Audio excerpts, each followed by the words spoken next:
It's another lady of the house kind of day, and today the trees are budding, the flowers are in bloom, and it is time to finally spring clean.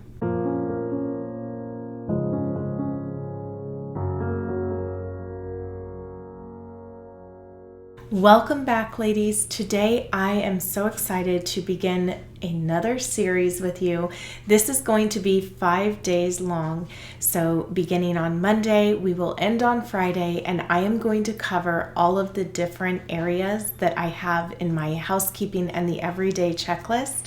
So if that is something that you are interested in, I will have in my Patreon channel the link for that in my description box below. You would be able to print out all of the cleaning cards that are included with that, as well as the housekeeping and the everyday checklist.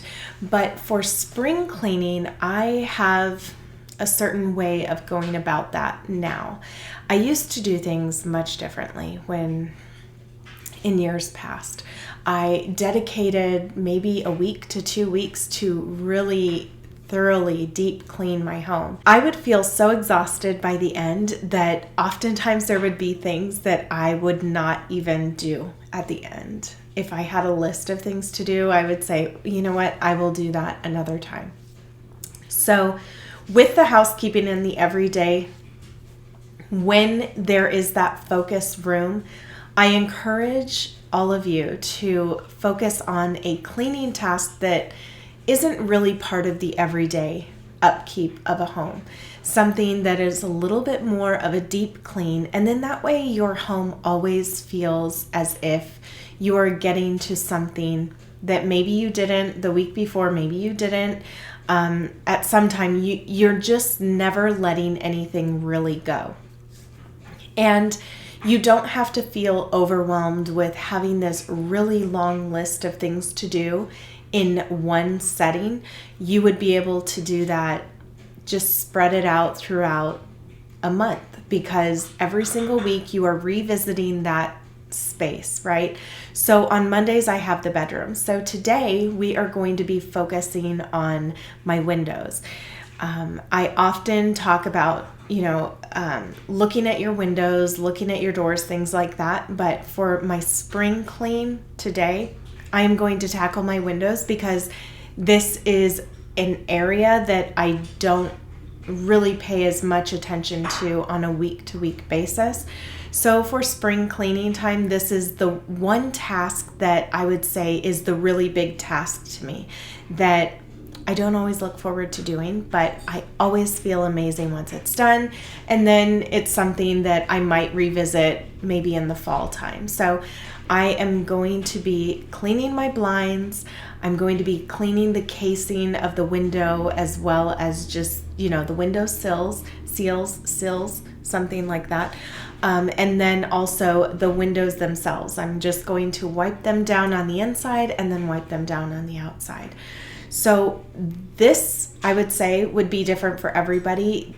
It just depends on what you want to focus on. So for spring cleaning, I'm going to tackle those major things that maybe they don't make my list week to week whenever I visit that space. So we're just going to do some of those more difficult tasks today for myself. It doesn't have to be for you, but that's just what I like to do around springtime.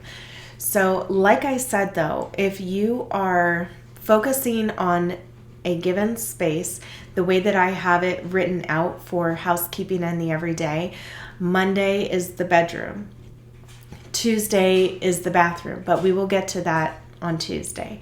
So today, that is just what I am going to be focusing on. And then when you get a task like that done, you just feel really good. You feel accomplished, and then it's not too overwhelming. I am going to be pairing this with a project after, so we will discuss that then.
Now that the windows are clean, no, I am not going to open the windows because we live in a dust bowl. And if I open the windows, all of that work is for naught. So I am just going to keep these windows very closed. The time that I really open the windows is when it's raining. I really enjoy it then. And when it's raining, I don't have to worry about dust so much. But I do like opening my windows from time to time when I'm drying my laundry because it just helps with the airflow. That's usually in the spring and summertime, but more so in the summertime because I feel like it really dries my clothing so fast when it's hot like that. But anyway, today I'm not going to be opening these windows. Okay, let's talk about pairing projects with our spring cleaning. Because we are focusing on these spaces every single week and we are tackling these different jobs every single week, then it's always as if our home is being spring cleaned, right? So one of the things that I like to do around this time is to pair it with a project. And for me, touching up paint is a wonderful project to do in the springtime. I actually have this in my maintenance for the month. I have a month at a glance with my day book, and if you're interested in that, that's over on Patreon. I make the day book available for print every single Saturday for the week to come, and then whenever there is going to be a new month, then I share a month at a glance with all of you for that month. So with that, I did put on there to touch up paint. And that is what I'm going to be focusing on this week with my projects. I have a couple of other projects as well, but when I'm going to be in that specific room, I want to consider the paint that is within that room. I think I have 4 different paint colors now within my home. So today, being in the bedroom, I'm going to be focusing on the peach rose, which is the color within this room. It's also the color in my laundry room, also in my my office. So the utility room is also a space that is the focus for Monday. So I already did that. I didn't film myself painting that area, but there was some touch up that was necessary in that room as well. So it just feels good to get these spaces. Any of the little marks that have been annoying me, they are going to be covered today. So I often have my husband move things around if I just, feel like I need a change or something. And what's funny is I don't have many things on the wall, I feel, but I move things around because I change my mind often. So I used to have him keep the paint out in the shed, but I got much wiser and I had him just bring me the paint for all of the different areas that we have in our home, and now I keep that within the utility room. It makes the biggest difference for just me not to have to go search for something, just to know right where it's at, and then I have all of my supplies available so that whenever I see something that needs to be done, I can take care of it. But I would just have to say that makes a really big difference. So if you find that you have these areas that you really let slide from time to time and they annoy you, figure out a way to have the supplies available that you know right where they're at, because this will make the biggest difference for you getting it done or not. So that is the focus for myself for this April and this spring, is to just pick a main thing that I wanted to do within the space, and we're just going to be covering this for a week. It's going to be one thing per space pretty much, and then also a project. So that is going to be touching up the walls, all of the little spaces that need to be done, and then I will feel good about that space. Now, to inspire me, please let me know, what is your project of choice today? What are you going to be focusing on? And I look forward to seeing you in my next video.